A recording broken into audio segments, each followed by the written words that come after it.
Because, like, come up with some incentives that would make you actually move away from Steam. Because, like, I've thought about this. And for me, I mean, there's some more incentives that they can give to me. There's not a whole lot of incentives that I think they can give to the average end user that'll actually make them at all interested. Let's get the large rover next. What do we even... Oh, we need the drills. That's what I need to work on. Because, like, apart from...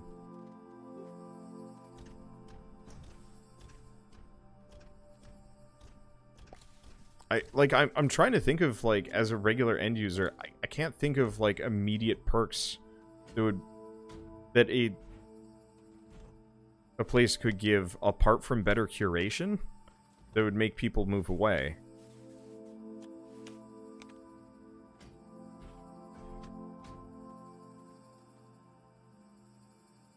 Yeah, cheaper games, and that's really not enough.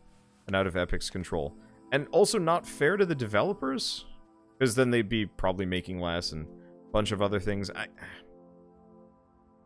Because, yeah, there's another one. Discord. How many of you guys have bought games through Discord? Because they launched a game store relatively recently. And so, like, the idea of the Discord game store is kind of neat. But I can only imagine most people will never touch it because they have no immediate need to compared to Steam. You know, if it's multiplayer, do they connect? Probably not. Good Old Games is another example.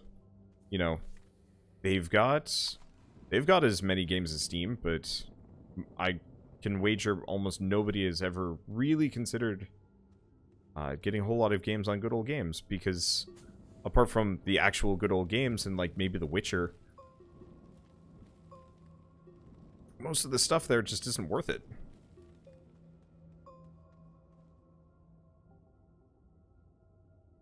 Oh, let's see.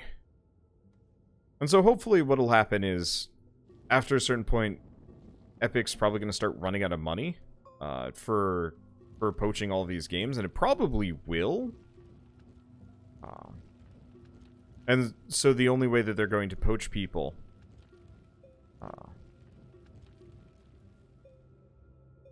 the only way they're going to poach devs is by... sorry.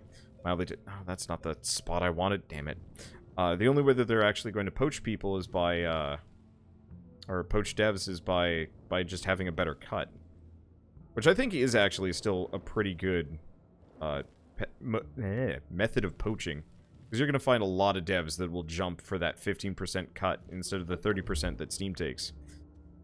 Let's see. Game store that charges users an annual fee but charges devs no fee on sale and encourages them to sell their games for slightly less. I don't think people would go for that. People are really leery of annual fees. I've had people straight up tell me that they don't want to sub to Humble Monthly Bundle because they're not sure if it's worth it. Which is, to me, like, insane, because the Humble Monthly Bundle is, like, probably the best deal on the internet. And so, like, you know, even though it's largely useless for me because I already own all the games, I've subbed to the Humble Monthly Bundle for quite a while because, like, the amount of just stuff I get, spare multiplayer games especially, is absurdly good. And that's a sub fee. That's a subscription fee thing.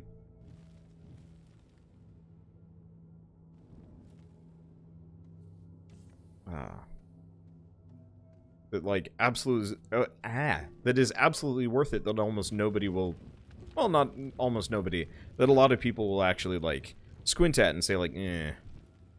And so, like, you would be trying to put a sub fee on a store system would immediately drive people away. There's no way that would actually fly. The idea of it is neat, but, like,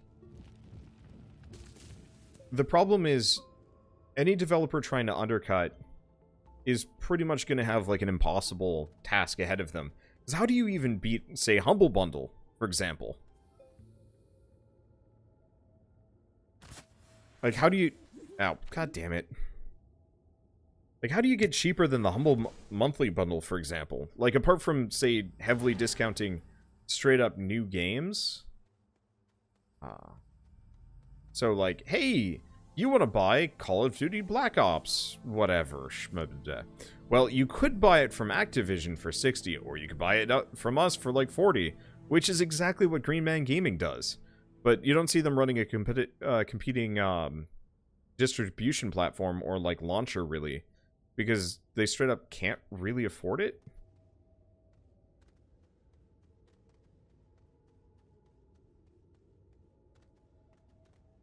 Because, you know, what they're doing is just slightly undercutting Steam, but I am assuming most of you guys don't buy from Green Man. I don't, because they don't process returns. And that part made me really mad, because they effectively sold me Arkham Knight. Didn't run on my computer for ages. And they're like, yep, nope, we're not processing that return. Nor for Division, because it's through Uplay. And it's like, what? That's dumb.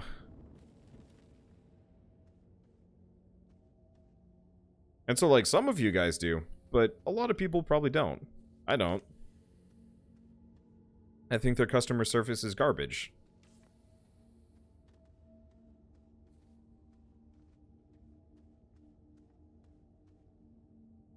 Let's see, I don't see any interesting nodes out here. Well, just kind of whatever. I was hoping I could find more of those, like, resource-looking rocks.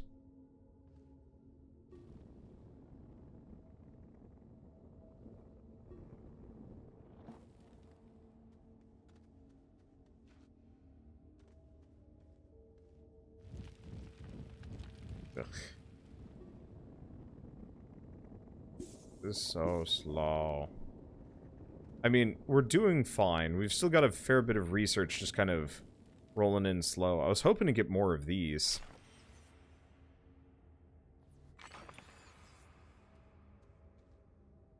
There's only a handful of them just kind of lying around. Man, it is so easy to get, like, lost here. I wish the tethers were a little bit more obvious.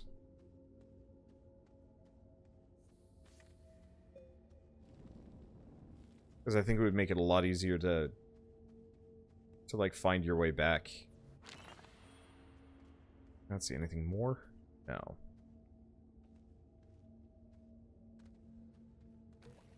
It's like busted generators and stuff. Ooh. That's a biggin. Here's the other thing I could do. Is straight up just strip all my stuff down to the bare minimum. And then just go running around.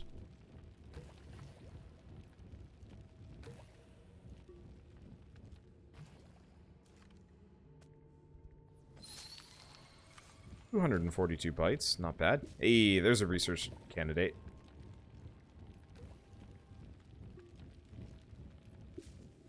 No, like, I understand it's super upsetting for a lot of people that, like, you know, the Epic Game Store really is kind of throwing a wrench in things and not the most holistic way.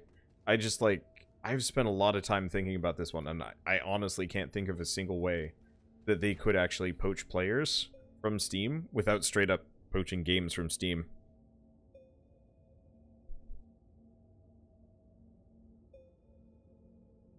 Let's see. Wander, do you ever plan on doing a contest of some sort during a game series to allow a viewer to join you on one video? I mean, I let people join me if it makes sense. So, like, I let people join me on God Eater. But I'm never gonna let a viewer record with me. I've done that before, and it's miserable. I'm pretty sure not a single person watching this channel right now was around at the time, but I tried letting a fan on once, and they were so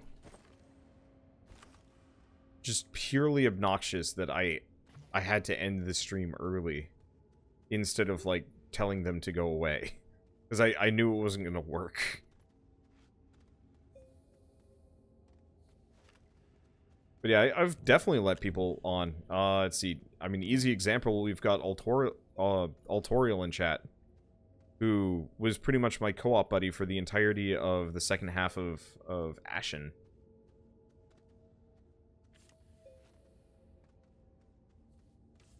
But never on mic. I've done that. There's a couple that worked, But most of the time, it does not.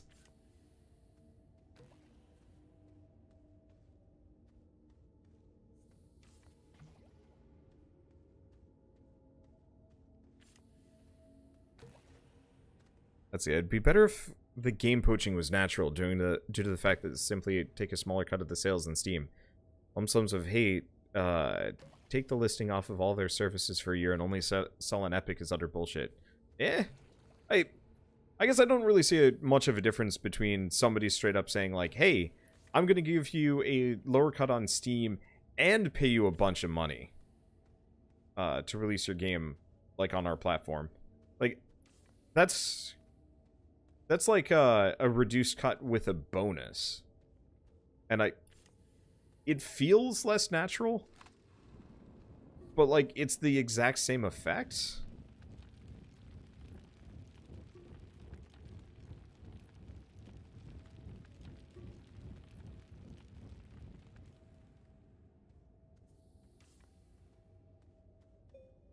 And it just feels shitty because they're throwing money at the problem, but like no matter what, they're still throwing money at the problem. And I'm fairly certain, like say with Satisfactory, for example, even if Epic hadn't thrown money at them, I'm pretty sure they still would have gone with the Epic Game Store because of that lower cut. And so I think it just feels unnatural because straight up no one knew about the Epic Game Store when half of these games were released. And so as a result, everybody's still kind of mad about it. Or not released when they were announced. So like, yeah. Metro Exodus was announced well before anybody even knew Epic had like the idea of making their own store. Same thing with Satisfactory, and everybody's like super looking forward to playing it on Steam, and then it's just like, oh no, we're not putting this on Steam, we're putting this on this new launcher, and everybody's like, Epic paid you to do this, but it's like, I'm not convinced of that.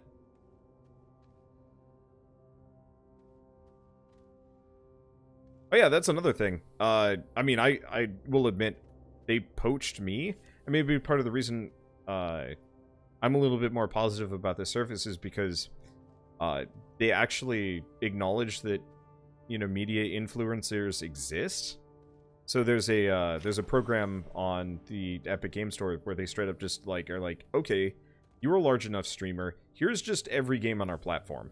Itch.io actually does this and does it really well. It's really convenient for me because I can straight up just like load up the platform and be like, okay, what games do I have? Oh, Metro Exodus, cool. Yeah, well, they've just been giving Subnautica out to people for free. Let's see. Some of them actually had pages on Steam and said they'd be launching on Steam first. I noticed that was less of an issue for Hades. Well, that's because nobody knew Hades existed. Like, this goes back to my point of just, like, no one... These games were announced before the Epic game launcher was announced. So, I'm fairly certain, say with, like, Metro, I'm pretty sure they didn't even know the Epic Game Store was coming. Because I'm pretty sure Epic was extremely mum, save for, like, a handful of developers. And, you know, then once the cat was out of the bag and a lot of these, like, major developers knew about it, that's when they put out their bribes. Hence why, like, for Metro Exodus, they had those, see, it was the stickers on the back that said, like, sold on the Epic Game Store instead of being sold on Steam, and you could peel it off and it would actually say, like, sold on Steam or whatever. And so, like I said, kind of goes back to that expectation of everybody thought it was going to be on this platform, and then it wasn't, and then they got mad. And I understand why they got mad, but, like, I wouldn't say that the devs just diving for Epic instead is unnatural. Early adoption is extremely common. I guess most of you guys probably aren't used to this sort of thing, but how many of you guys have watched a streamer before that now streams entirely on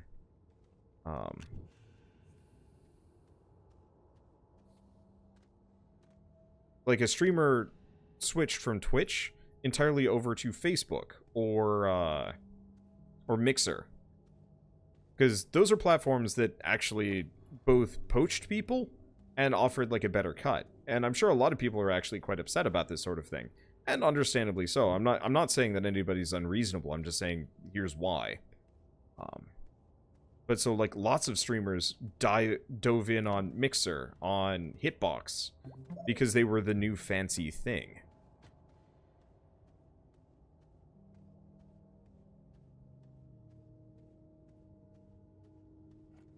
Let's see. Can be extremely common and extremely deadly. If Epic flops, loads of devs are going to tank. I doubt it, though.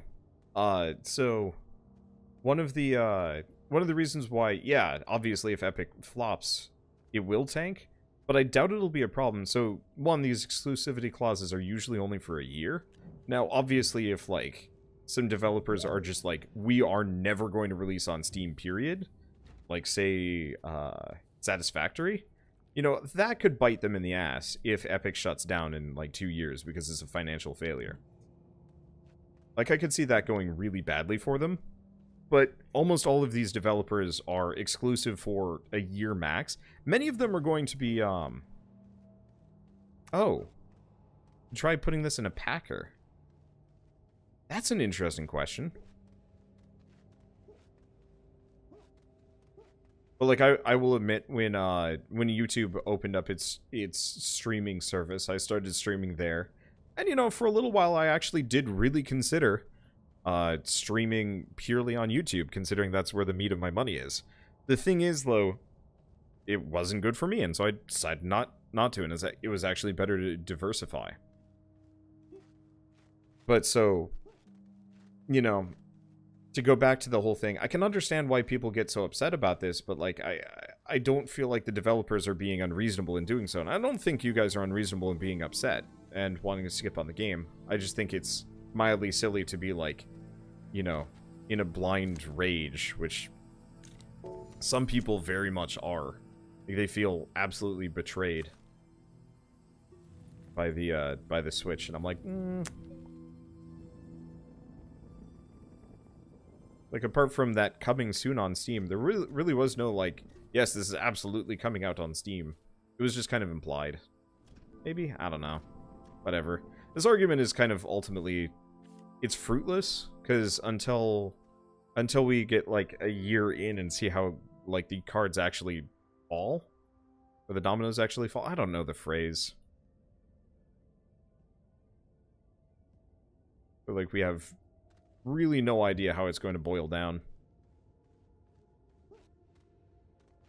Personally, I hope Steam wins, but I hope they take some hits in the process, because currently Steam has been untouched for too long, and it pisses me off because they have done nothing and are really, really lazy. And yeah, you know, there are serious problems with the Epic Game Store.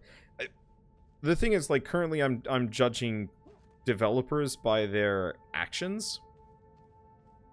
And, like, there are some sketchy things, like the terms of service stuff, which I think they've changed, so that's almost like a non-argument at this point. The Tencent, honestly, is the thing that spooks me the most about Epic, just because, like, Tencent is a mild branch of the Chinese government. Or more per se, the Chinese government requires all, like, Chinese corporations to have, like, some member of the government on their board of directors, which means they more or less just report to the Chinese government. Like, that's a little sketchy, and I'm not sure if I ever will be comfortable with it. I probably won't, but the problem is, like, Tencent straight up owns... I'm fairly certain they've owned Blizzard, Ubisoft, and, like, several other major companies at this point, and, like, I think it's valid to be worried about it, but it's maybe one of those that, like, either Epic will kind of divorce themselves of it eventually, or just, like, you know, they'll move on, or it'll become a legitimate issue, sync the platform, then everybody goes back to Steam.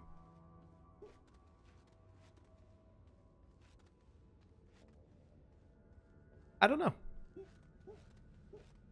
But I hope this wakes Steam back up, Valve back up, because, good God, they've been this, like, wonderful platform to make all sorts of cool changes to the games industry, and they did none of it.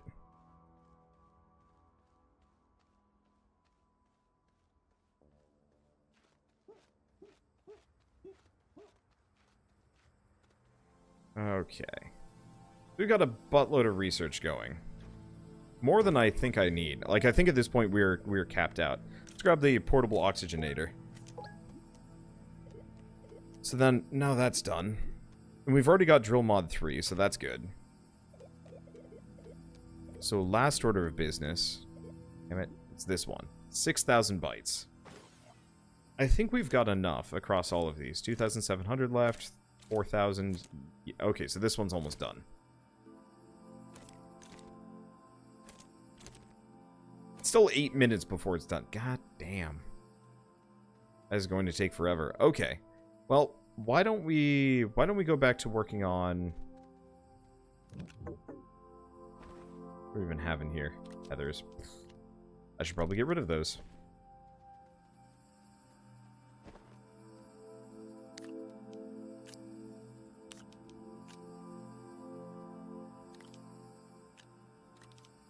Because I don't need them in my inventory at this point. Okay, there we go. So I want to work on steel. Titanium alloy. We need a bunch of ammonium. Let's start with that.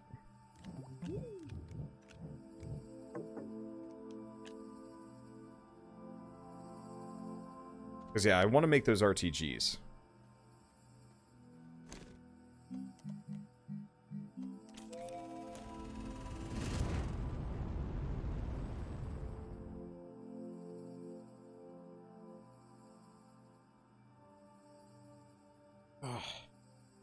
The main issue with Steam right now is the pay $100, your game goes on without any human oversight thing. Should be pay $100, guy will check to make sure the game meets a certain criteria, actually runs, doesn't consist entirely of assets purchased from the used engines, asset store, etc., and passes, goes on the store. I don't know. I think it needs a little bit more than that. I think I really miss the days when Steam's store was very limited. And, like, there was only so much content on there. And there was, like, a bar of quality. And so I think just functioning is too low of a bar. For Steam. I think it needs to actually be, like, a playable, decent game.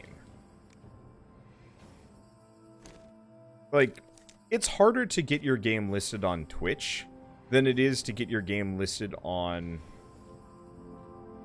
Steam. And that's that feels like it's backwards. I mean, honestly, not really. I'm being a bit hyperbolic and stuff, but like there's so much trash that just shows up there. Like anything that was made in RPG Maker and just is using RPG Maker assets pretty much doesn't belong on the platform. I can understand, like, yeah, you worked really hard on this RPG Maker game, but barring some, like, real hefty modification of the actual game engine, probably shouldn't be on there. There are a couple of Game Maker games, or Game Maker, RPG Maker games that really do belong on the platform. Like, what's a good example? I don't know. Look up Shadows of Adam.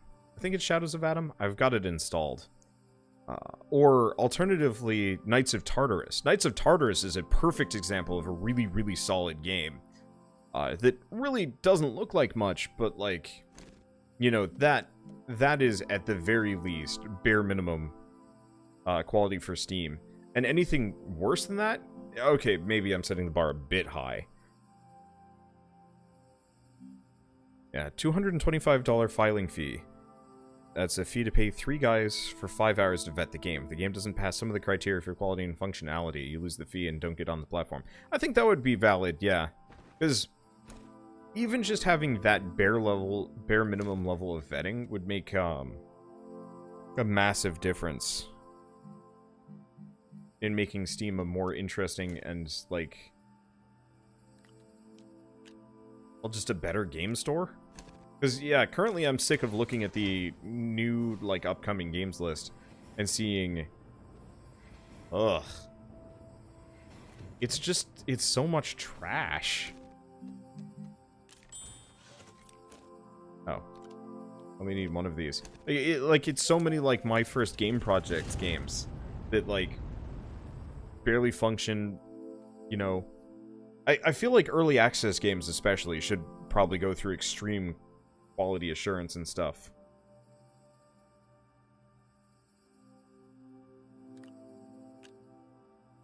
Like, I'm so sick of finding all these early access games that aren't even gonna ever finish, and they don't even belong there to begin with. I don't know. It makes me sad, because, you know, yeah, I used to use Steam as, like, the benchmark to find all my new cool games, and then you end up with, like, a billion games out there. I mean, let's look at it right now. What is, like, a new game that just came out? Let's look at new releases. And not the good ones. They've gotten better at sorting. The popular new releases is nice. But then you try and look at the other ones, and, like, I mean, I see a bunch that aren't even in English. And, like, that straight up shouldn't show up to me unless I, like, click a setting. Like, admittedly, I can click a setting to narrow by English. Nope, never mind. It actually only narrows the ones that are voluntarily set to the right language. Yeah. I mean, I guess.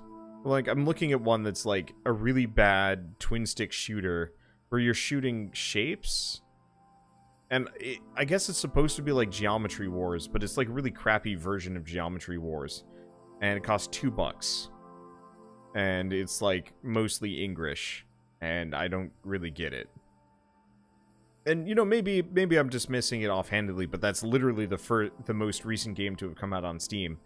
Followed by another game that looks like a My First Game where somebody made like a really awkward bad platformer that honestly gets put to shame by almost anything that came out in the 90s. See, I understand the impetus for that, but how do you put early access games under a higher scrutiny when the category is premised on the game not being done yet? It said stricter criteria on better oversight would be good. I think the thing is, if an early access game is worse than a fully... Well, okay, so early access games do need work. And should be, you know, obviously you should see improvement over the course of a period of time. But I've loaded up a couple of early access games over the past couple of years that, like, barely functional, crash left and right. And I feel like if you're gonna have a game that's early access on Steam, the bare minimum of quality of that, it should be reviewed from the perspective that the game will never be finished. And if it's too mediocre to sit perpetually on Steam forever, not being finished, like, if it's not good enough to just sit around like that, then it shouldn't be on Steam. Space-based DF9 is, like, the closest thing I can think of to that, off the top of my head, where it's a game where it's, like, they just gave up on it. And it had the promises of being something good, but they just bailed. And, you know, obviously I get they ran out of budget and stuff, but the game was left in a bare-bones, partially functional state. And I feel like that should be relatively unacceptable for most people. And definitely should be unacceptable for Steam. Because I feel like it drags down the platform. You know, like, because of Space-based DF9, a lot less people are going to be willing to buy an early access game. And, you know, the more games that they have just sitting around like that, you know, had promise, that just die there, for some unlucky sap to come along and be like, oh, hey, is this game still good? I'm gonna buy it and play it, and then realize it's dead, and it's like, oh. And then it gets removed from the platform. I have... Oh, what's the game called?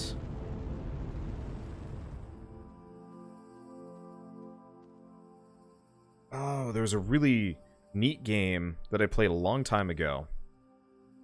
And it was a complete wash.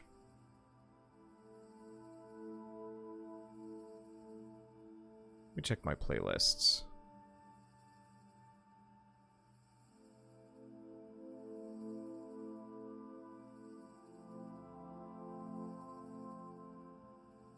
It's probably my old Let's Try list.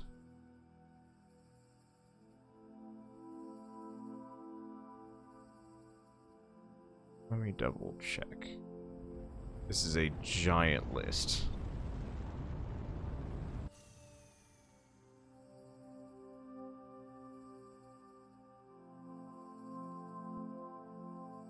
We're gonna have to curate this better. It looks like it's having some repetitions here.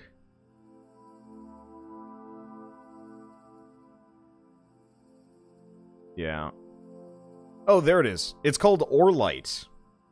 How many of you guys ever saw my video on Orlight? I'm going to assume no one. Literally no one has ever seen my video on Orlight. And that's probably okay. It wasn't that great of a game, but it had a lot of promise, at least initially, as far as like early access goes. But within however many months of it coming out on Steam, or maybe a year or two, you know, after a bunch of people bought it, it's no longer on Steam. Which, like, I think is valid, because I don't think anybody should be buying that game. But it's annoying that, you know, you buy into early access, and then the game just disappears.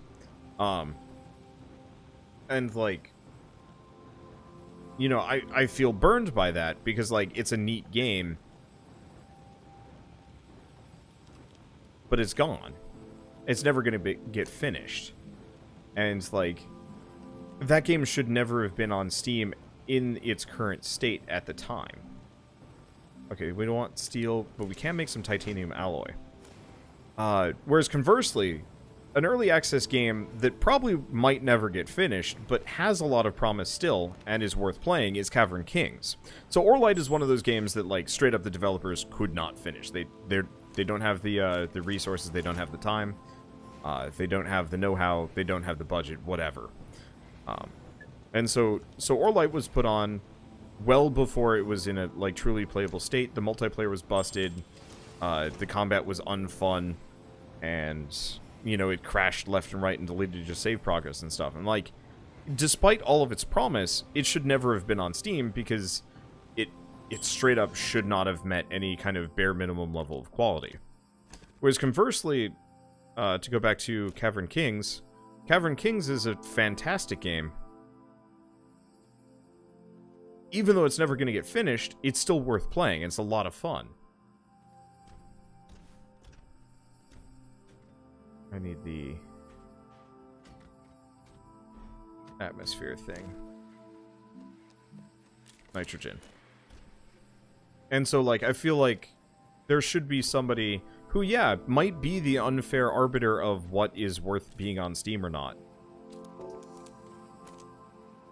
But having somebody to sit down and say, this game, if it is never finished and is stuck in this current state, and it is left up on Steam perpetually, even though it you know, will never get finished, it is still baseline a fun product. When Astroneer first came out, when it was first early access, it had some crashes, it had some problems, but baseline it was a fun game. And honestly, you know, I could see one way or another, you know, the argument of, you know, if it had been stuck there, would have been worth on Steam, and I could see both arguments being valid.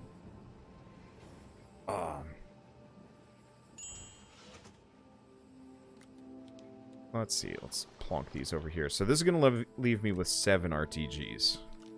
Not bad. I can get more.